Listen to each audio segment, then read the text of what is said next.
don't you tell all these nice folks why you've been ducking me? Politics, man. This country wants to keep me down. Paint the sky your favorite color. Now we're going to go right into this list. This list consists of 5 fighters who, in my opinion, have been cherry picking. You know what? And there's been a lot of competitive matchups going on, thanks to PBC, Showtime. A lot of competitive matches going on in the world of boxing right now. So those guys who are cherry picking opponents and choosing fights right now in this day and time, we got to put them on blast. Now, the number 5 to me is going to be Robert Easter Jr. Now, the other day, I believe it was Friday, February, 10th, Robert Easter had a matchup. Didn't get to see it. It was on some weird cable channel that I don't have access to. And, the guy won. I got to see some of the highlights. Not too familiar with Robert Easter yet. But he won his match, and he did it in a spectacular fashion. And at the end of the fight, when they're doing the interviews and whatnot, he calls out Mikey Garcia. Mikey Garcia, who just returned to boxing, I think the weekend prior. Not sure what the date on that was. Actually, it might have been like the end of January.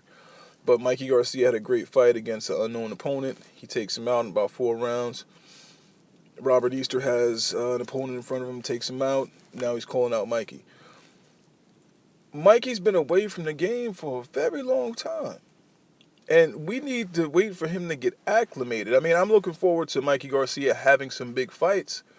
But Mikey Garcia shouldn't be anywhere on Easter's radar at all.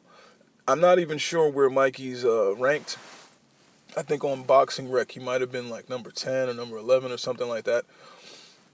And the Mikey Garcia thing is really not my point.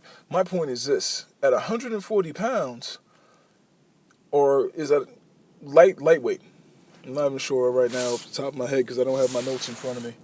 But the weight class in question that Robert Easter is in, there's another fighter, I believe, by the name of Rancis Bartholomew. And I actually believe this is the super lightweight or junior lightweight division, somewhere between 130 and 140. But Rancis Bartholomew is undefeated. I think he might be like 29, 28-0 or something like that.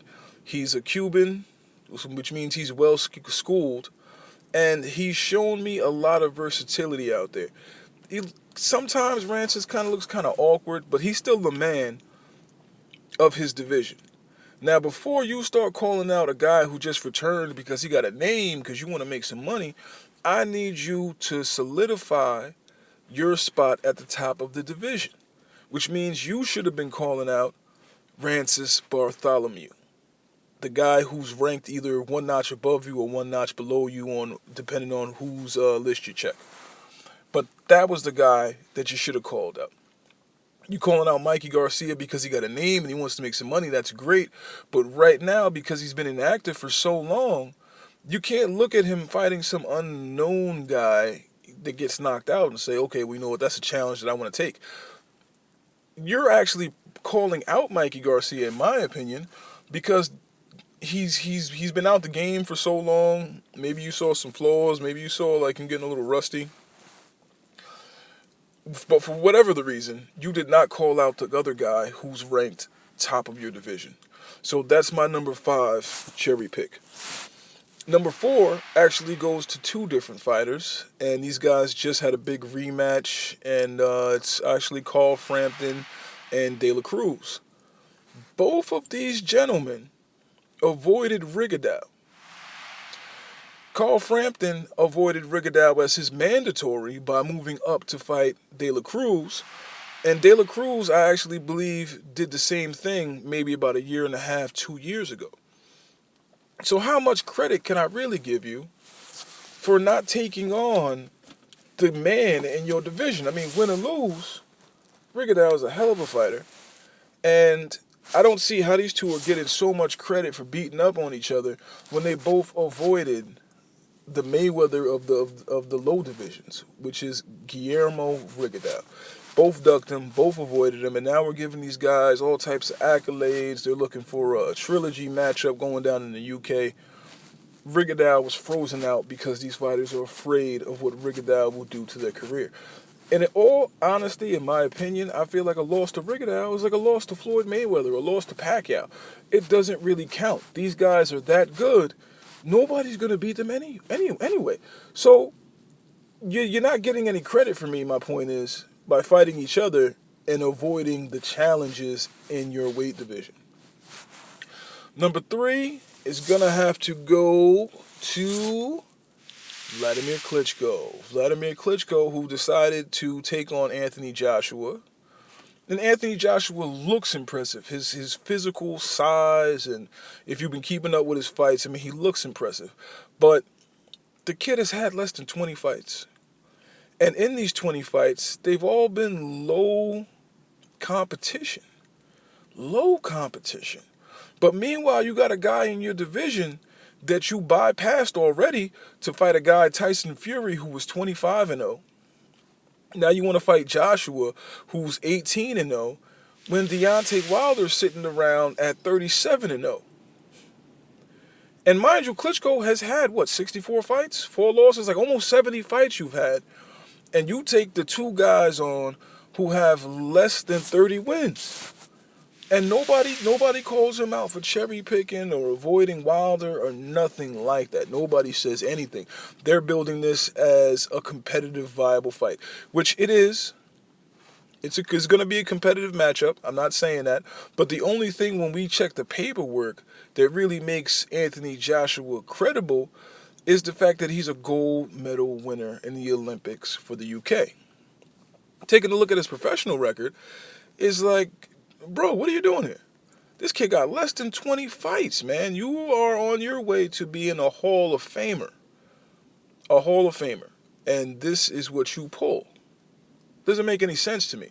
Deontay Wilder's sitting around trying to get a fight, and it's already bad for Wilder because it seems like every time a guy is supposed to fight him, they turn up positive with roids in their system or some type of banned substance. I mean, there's so many banned substances, I don't even know what they're being tested for at this point. But the point is, Vladimir Klitschko, old veteran, been around in the game since the days of Lennox Lewis, and you're fighting what basically are kids.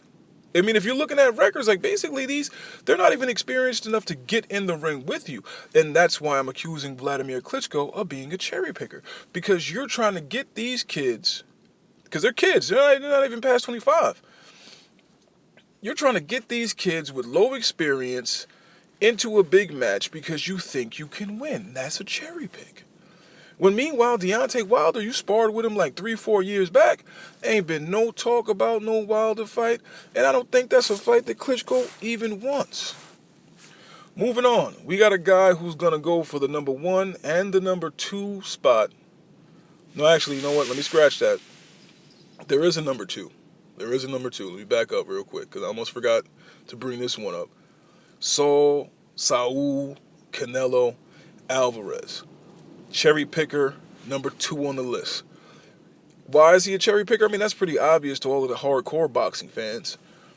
De La Hoya, Golden Boy Promotions, Saul Canelo Alvarez, Team Canelo have all on record stated they cannot make 160. We can't make 160, so we can't fight Triple G. I mean, honestly, in my opinion, I would have bought, you know what, the time is not right. The fight is not big enough yet. But when you start telling people that you just can't make the weight, I can't make the weight, he's too big for me. But then, a year down the road, you take on a guy that's basically been fighting at light heavyweight. You're forcing him to come down to a weird catch weight you know that 9 times out of 10 he's going to struggle to make, which means you're trying to weight drain him. So that you can have an easy night, so you can look impressive against Chavez Jr. I think Chavez Jr. at this point of his career was a cherry pick. It's a complete mismatch. Chavez, and you know what? He was never the most talented fighter in the world, but I think that you've seen the best out of Chavez, and those days are long gone. Long gone. This is after the Funfara quidditch, when he quit on Funfara after getting his ass kicked. And he beats up on another guy that nobody even heard of, nobody knew. And now all of a sudden that catapults you, that earns you the right to cash in and get a big money fight. And they're selling this to the public, not really here in the States, but in the South American, across the border, that part of the world, they're marketing this as the pride of Mexico. There's not even a belt on the line. Chavez had really nothing to fight for, so they made up something. Oh yeah, it's the pride of Mexico because, Chavez Sr., he was criticizing Canelo, who at this point is not going to criticize Canelo for not taking the Triple G fight, and it should be more criticism right now. All right, moving on to our number one spot for cherry picker early, and I'm going to revisit this topic at the end of the year because I'm pretty sure we're going to have a few more fighters who go out into the world and try to cherry pick a win. But the last champion, this guy's a future Hall of Famer. He's been in with a lot of the top guys, a lot of the top level guys, and he's picked cherries before. Don't get it twisted. And it all has to do with his promotional company and the fact that, you could bring up a no-name guy who looks decent on paper. He has a decent record. And you bring him up and you lose to this future Hall of Famer, and it actually catapults you into having a career. Like, nobody knew about you before. But now that you done fought this one guy, now you can go off and have 3, 4, 5 more fights, big fights, at good money, simply because you took this loss. Now, we're not going to knock the guy who comes up and takes on the champ because that's what you're supposed to do. This is the fight game. You're supposed to, when you're given the invitation to come up and challenge a guy for his belt, you're supposed to take it. But now, the guy we're actually talking about is none other than Emmanuel Pacquiao. Manny Pac-Man Pacquiao, who's taken on a school teacher from Australia by the name of Jeff Horn. How do you justify that when these guys are sitting in the office and you're looking through the list of potential opponents? And mind you, Top Rank had just got on Floyd Mayweather the way he ended his career against Andre Berto, saying that Andre Berto wasn't a credible opponent. Listen, man, if you do your research, if you haven't been watching boxing, the early 2000s, mid 2000s, do your research on Andre Berto. And you will find out, Andre Berto was at the top of his game for quite a while. And had Andre Berto not lost to Victor Ortiz, it would have been Berto and Mayweather a long time ago. Even though that was a fight that HBO did not want to try to sell because they knew that Berto had a very low fan basis. But now, years later, we got Manny Pacquiao taking on a school teacher from Australia. You can't look me in my face and tell me, oh, well, with the school teacher, he has a really big fan base down in Australia. Listen, that's nice, but isn't Manny Pacquiao an American fighter at this point? Or if this is just something you're trying to sell overseas in Asia and stuff like that, just to give your fans a good fight close to home, then I understand that. But this fight is actually supposed to take place in Australia. It'd be different if it was the Philippines. You're bringing up Jeff Horn to fight you in the Philippines in front of your hometown crowd. I don't think Manny has fought in front of his hometown crowd in years. So for you to bring Jeff Horn up to Philippines, you want an easy opponent, soft touch, so you look good, you look impressive, you can go on to have another pay-per-view event, that'd be great. But especially after the Timothy Bradley flop, okay? And the numbers for that fight were like under 300,000 buys, I believe, if not, maybe a little bit higher. I'm using my memory, I have no notes in front of me, so I think actually the pay-per-view buys might have been 300 and some change. I mean, it was higher than Kovalev Ward, but for a guy of Manny Pacquiao's popularity, one, you expect him to be doing bigger pay-per-view events, bigger pay-per-view numbers. I mean, but that also falls on Top Rank because Top Rank has the history of giving you some really weak undercards. So, but at the end of the day, for Team Pacquiao to say, okay, you know what? We'll go out here, we'll fight this guy Jeff Horn. Dude, I'd rather see a Chris Algieri rematch than see a no-name Jeff Horn. And Chris Algieri was the last time that Manny Pacquiao picked a cherry. You had a guy from Long Island that nobody knew. All right, he's actually like some type of a dietitian or something like that. His degree in something like that. living on Long Island in the basement of his parents' house, and all of a sudden he gets a call, Manny Pacquiao wants to fight you. And I think his payout might have been $1 million. But you sold that to the public. I mean, honestly, it's been a long time since I've really been a supporter of Manny Pacquiao. So I haven't really even paid for any of his pay-per-view events, maybe like the last 5 years, except for the Manny Pacquiao-Mayweather fight. Other than that, I haven't bought a Pacquiao fight in years, man. And now you want to go out here and fight Jeff Horn, and the reporters are not really saying nothing about it? This is a future Hall of Famer. And just a sidebar, Miguel Cotto taking on James Kirkland, which to me, again, was a cherry pick. But at least James Kirkland at one time was a viable guy. You know what I'm saying? He's been in there with a couple of big names. He's had a couple of big wins himself.